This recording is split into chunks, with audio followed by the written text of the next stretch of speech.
This is the EWN Podcast Network.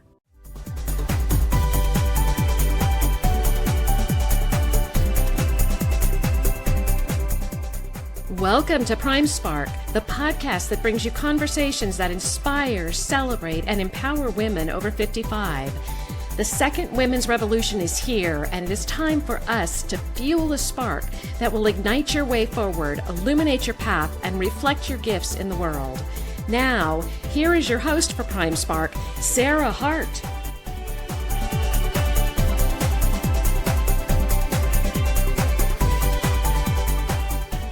Hi, and welcome to Prime Spark. I'm Sarah Hart, and I'm so happy you're with us. Prime Spark is designed for women over 55 or close, with a goal to help us all live our happiest, most productive, and fulfilling lives now and in the future.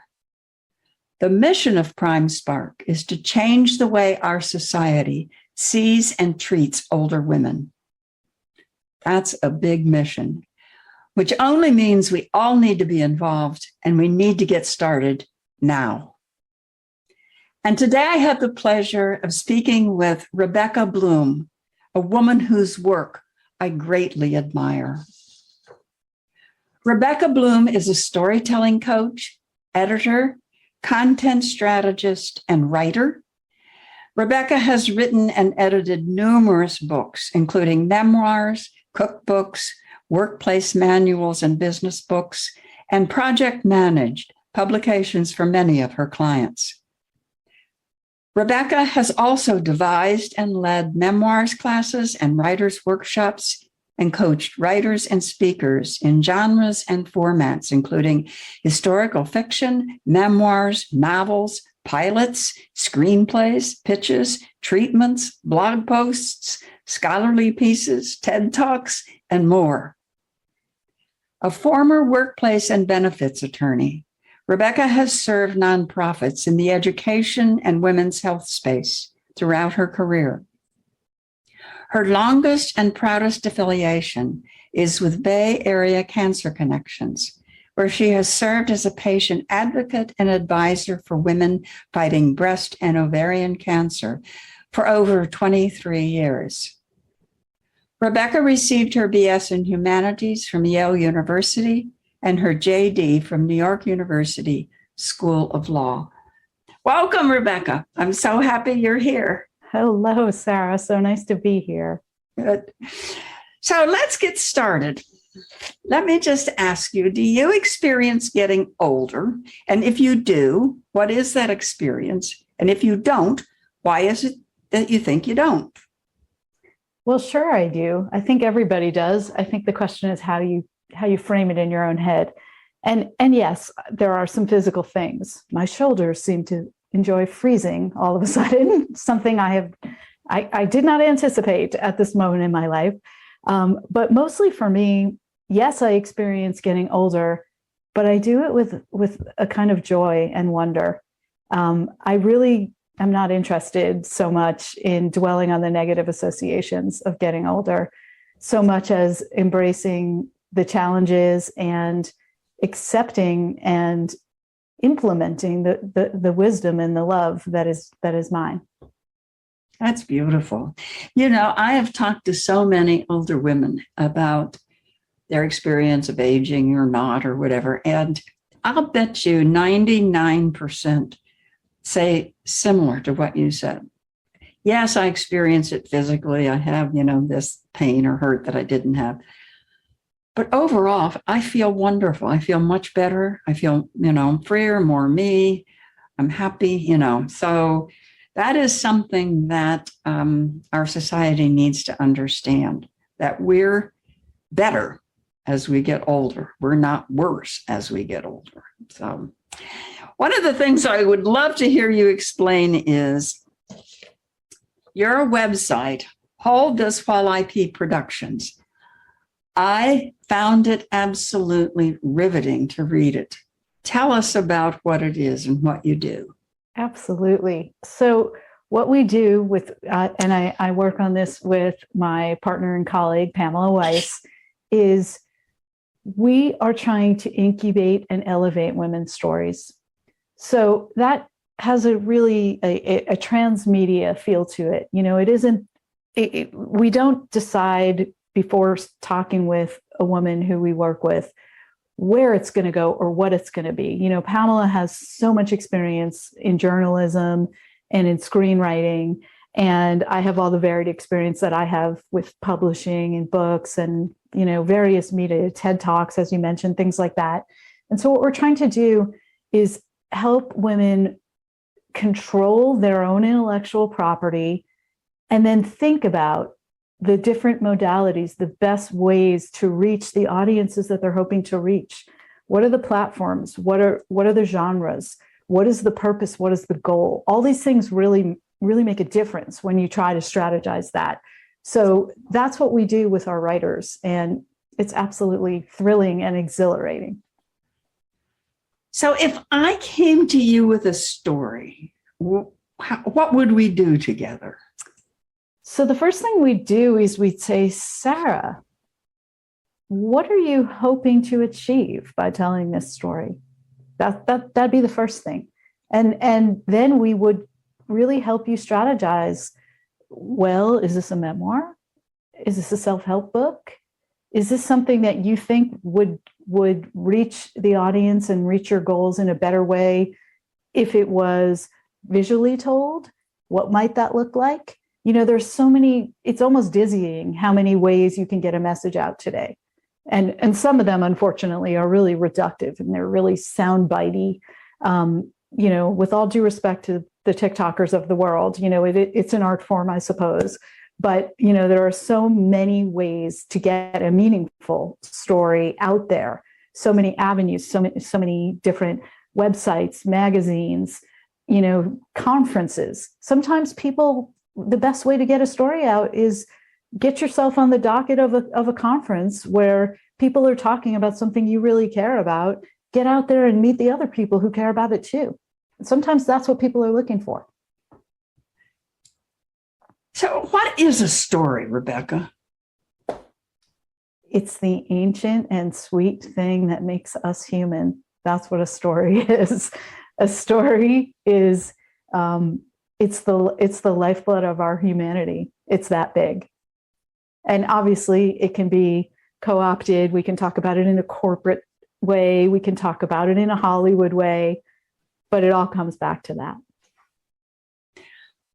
So is a story something describing something that happened to me, or is it my describing observations I've made, or is there anything that makes a story rather than something else? Well, that's a great question. Like, is a tweet a story? Is a Instagram post a story? Right? I would argue that it is if it evokes emotion, if it evokes connection. To me, a story is a two-way experience between the storyteller and between the person who is experiencing or consuming the story. And so for me, it's a story if it evokes a response. And obviously there are so many ways to structure a story, and there's so much more that we could say about fleshing it out. But at its essence, I think that's what it is. It's an interaction between the storyteller and the people that the story reaches. That's fascinating. I wrote a book called The Upside of Downsizing, Getting to Enough. And it's helping people understand the emotional side of downsizing your home. And it's my journey through doing it myself. And so I never thought of that as a story. But now that you say that, the woman who was helping me, I said, I want the reader to feel as if I'm listening to them. That's what I want. I want them to feel as if I am listening to them. And she went, oh, that's really interesting. Because that's sort of turned around. Usually a writer would want the reader to listen to me, the writer. But I really wanted the reader to have a sense I was listening to them. Does that make sense to you as a story guru? Absolutely. I love that idea. Look, it's about engagement, right? So it's a 360 engagement. So it doesn't really matter who initiates it. Any piece of art, right? And a story is a piece of art too, I would argue, is about the interaction between the person who created it and the people who are looking at it and experiencing it. So I don't really think we need to I don't think it's necessary that you have to be, authoritarian in your authorship, as it were. I think you can be open like that. It's a conversation. I love that idea. So yes, go you. So a story is a work of art. Is every work of art a story? I think it is. I would certainly like to think so. I get up in the morning thinking that. Yes, I do. Does a story need to have a beginning, a middle, and an end? Depends what kind of story it is. I mean, if it's a television experience, then yes, there are certain milestones that have to happen. But there's so much room in the world for genre bending, and creative people bend genres all the time. They bend paradigms. That's how we progress as a society. So I have an open view towards that. Oh, that's fun. So is there anything that makes women's stories special? Oh, there are so many things that make women's stories special, Sarah. How much time do we have? We have enough time. Yeah. I mean, to begin with, women tend to be the carriers of the stories, throughout cultures, throughout history, the campfire, think about it really cross-culturally. It's so often women who share the stories. They sit, they talk, they nurture, all those things. And not all of them are, I'm not really even talking only about Western culture here, not at all. So there's that, but there's also, women are natural creators. This is what we do, we create. Yeah, right. So yes, there's so much magic that happens when stories begin with women. I mean, I could go on, like I said, but what do you think about that? I think that there is, but I'm not sure what it is because, but for me, stories are magical. I mean, I still now, all somebody would have to say to me is, once upon a time, and I'm ready to sit down on the floor with a blanket and a cup of cocoa. I mean, I love stories. And I think as a huge generalization that women's stories have more of them in it than men's stories. But I could not prove that, but that's a sense I have. You don't have to prove it to me. So what are some of your favorite kind of stories to work with? Well, for me, I'm always looking for justice and triumph of goodness and the power of kindness and connection. Those are the kinds of stories that keep me coming back. All right. We need that right now. Yeah, we do. Maybe we always need it, but we certainly need it right now. I think we always did, but there's also an argument that now more than ever. Sure. Right. So tell me if you agree or disagree with this. I think history is story, and that most history has been written by men. And so women have been forgotten in history because they haven't been the established historians. I fully agree. So much of our culture, in fact, is colored by the male gaze, right? And history, certainly that's true. I mean, women and other marginalized groups historically have been written out of history. And then what do? Well, we back into it by having a blank history month.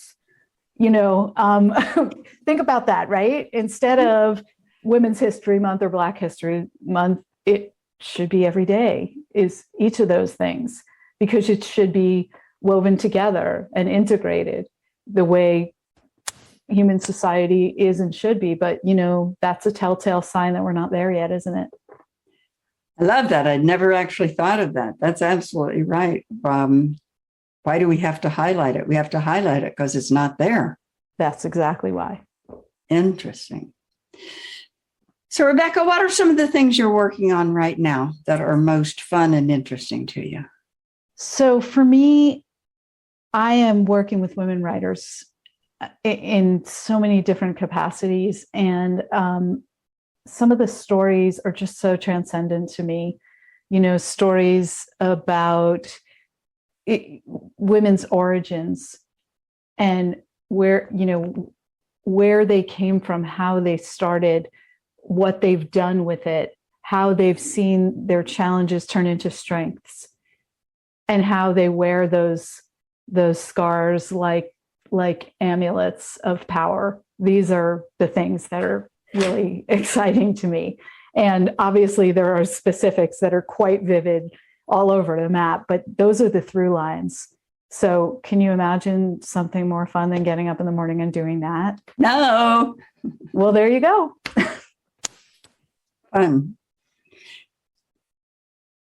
So how can you're doing it. How can the rest of us help women recapture their stories so that we can be more part of history? Remembering women who did things and who have been incredibly important. I love this question. So to me, we have this very strange, noisy society right now. And we're all being asked to look at things that are pre-programmed for our minds, usually with a profit motive involved. And we're not stepping back and listening in the radical way that we need to. We're not curating our own lives the way we should. And to me, what is the real key to that? It's radical listening. It's radical what? Radical listening. Listening. Oh. So how can we elevate women's stories? By listening, by showing the curiosity and the care. You sit down on the subway and there's an angel across from you and you don't know her story. How can you engage and listen? That to me is how. That's fascinating. It's radical listening. And this probably is sort of saying the same thing, but what I'm thinking is, and providing space. Our lives are so jam-packed. Yeah. And we don't have time, we think. Yeah. The phones are beeping, everything's going, the calendar is reminding you 10 minutes before you have to do something, your attention is not focused in the way that allows you to truly listen. And really listening is the ultimate act of human love. So that's what we got to try to do. That's wonderful. I love that. I do some work called the thinking environment. And primarily it involves really listening to another person. So I couldn't agree more with you than that. So of all the things you've done in your life, and you've done so much fun stuff, what are 3 things that you're proudest of? Okay, number 1 is raising 2 badass women. I've got 2 daughters in their 20s, and they are fully engaged citizens of the world. And I believe in evolution. I just can't believe the way they have evolved, because it thrills me to the bone to know that they're going to make the world a better place, that they know who they are, they know what they need to do, and they know how to do it. So that's definitely my number 1. I don't know how I got so lucky, but I did. Second thing for me is, you mentioned earlier my longest and proudest association with Bay Area Cancer Connections. The work that I do empowering women at a time when they most need to be heard and advocated on behalf of when they're fighting cancer, with the myriad pressures and dysfunctions of the system that we're dealing with, is truly one of the greatest honors of my life. And if I move the ball forward for these women even this much, I've done something that I am enormously gratified to do. So that would be the second one. And then the third one is, it's got to be this creative storytelling coaching that I'm doing. Because for me, the magic of working with a woman writer and helping her see the shape of her narrative and get it to a more elevated place where it's going to achieve her purpose and her goals is just, it's supernatural. So it's hard not to be proud, but I don't know if proud's really the right word for me. It's just more like I get to do these things. Those are three things I got to do that really complete me. Well, I think those are three absolutely fantastic things. And I would encourage you to feel proud. That is not something women are encouraged to do. You're quite right. We're to feel grateful. We're to feel, well, all sorts of things. But those things you can be very proud of. Thank you. Feel proud. So what's next? What dreams have you not yet realized? I'd like to learn more about where I might fit in the arts. Creativity is the healthiest drug that I've ever been on. And so for me, I'm not sure exactly what that means, but I would just like to explore the parameters of creativity some more. I don't know if that's music. I don't know if that's art. I don't know exactly what it is, but now that I've started, I don't want to stop. I have this, when you're saying that, I have this vivid image of you adding to the work you do with storytelling music. And maybe you do that already, but that was a really strong image I had. Only in a very amateurish way. So who knows? But, when you start to understand the power of expressing yourself creatively and you start to feel safe enough because you have a community. I'm part of this wonderful school where I'm honored to run some small groups with writers called the Story Summit Writers School. And it is so filled with luminous creativity that I literally feel like a child in a candy store, not knowing where to look first. My brain is on fire. So who knows where that goes. And you say that, I think, do you find or not that many women have had their creativity snuffed and they need to get back in touch with? I mean, if I think of myself as a child, I was made fun of for writing stories and I was told, oh, you can't draw. And I think that's true for a lot of us, sadly. Oh, absolutely. And, yes. Have you found that? I have found it, and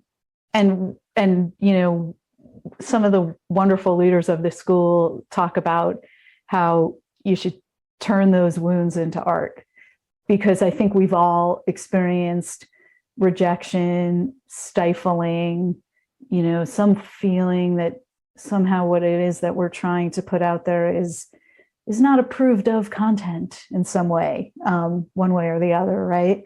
And so, yes, I think that's especially true of women, this notion of living out loud, and how, it's definitely part of particularly second wave feminism, right? Things like that. There's still a stigma around being too big or too bold or too different. And being part of a tribe of creatives, which is a very new experience for me, has really opened some doors to my perception on that. So that's exciting. Aren't I lucky? Yeah. One of my very favorite storytellers is Clarissa Pinkola Estes. And I was listening to one of her tapes, or whatever we call them now. And she talks about the impact of the overculture. And I love that as a concept, to think of the impact of the overculture. Oh, that's a great phrase. Isn't that a great phrase? Because yeah, I often descriptive. Think it's so descriptive. You know, there's one in my head that's, I sometimes say to myself, dominant culture, which I think must be a similar import.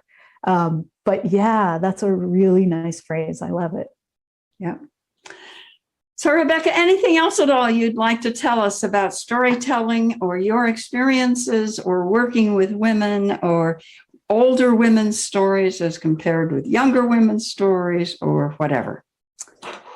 You know, the only thing I'd say is, you know, I used to be a lawyer, and I think that, you know, a lot of women go through these iterations and pivots in their careers when they have other pressures that they have to contend with and figure out where to go and what to do next.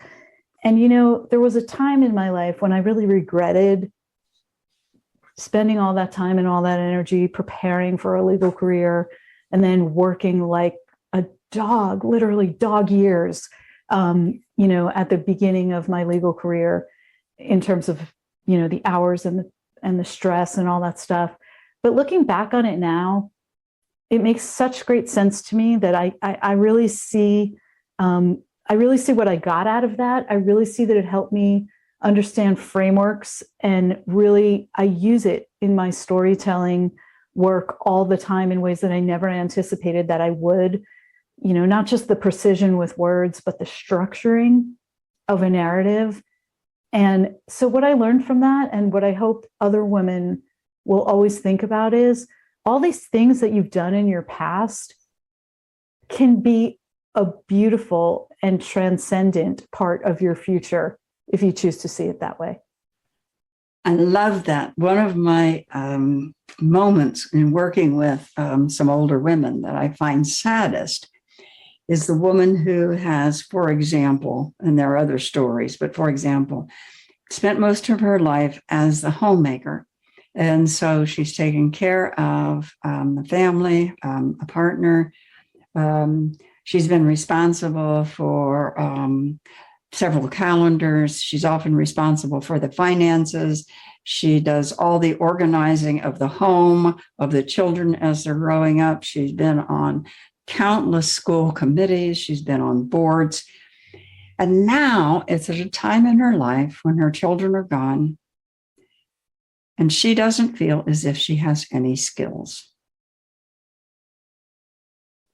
And I find that so sad. So it's interesting whether one of the ways of helping her see that differently might be through recapturing some stories. I think you may be onto something there, Sarah. Isn't that fun? I'd never thought of that before. It is. It is fun. Okay, I have loved this, Rebecca. Thank you very much. That's our time today. Please join us again. You can find our Prime Spark podcast on every popular outlet. Find out more about Prime Spark at www.primespark.com, primesparkwomen.com. Thank you so much to my guest, Rebecca Bloom. You can find her at www.holdthiswhileip.com. So that's www.holdthiswhileip.com. Thank you, Rebecca. Thank you so much, Sarah. It was lovely to be here. And thank you, everyone, for being with us.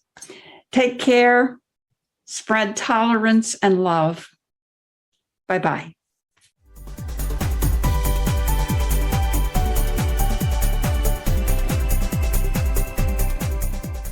Thank you for joining us on Prime Spark.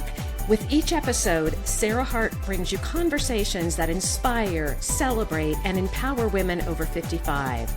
If you would like to listen to or download other episodes about remarkable, experienced women, go to ewnpodcastnetwork.com.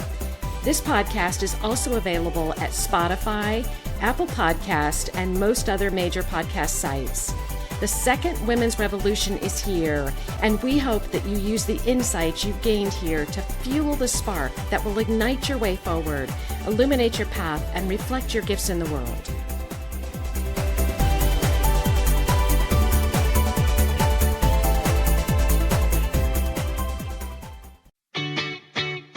Have you ever asked yourself this question? Why is it so hard to make a buck? I know I have. Hi, I'm Sandra Yancey, founder and CEO of eWomen Network. What I have discovered after going from the brink of bankruptcy to running a multi-million-dollar award-winning business is this. You can't build $1 million dream hanging around minimum wage mindsets. My mission is 1 million women entrepreneurs generating $1 million in annual revenue. So here's what I've done. I've created the mother of all entrepreneur success programs that you can access online on your time. It's called Monetize Me Now. It's a 7-module online course that is 100% my success formula, covering mindset, mission, management, motivation, marketing, and measure. Come on, take my hand and I'll show you the way to learn to earn flowing revenue for your business. Visit monetizemenow.com for details. Calling all speakers, eWomen Network has speaking engagements all over North America that must be filled.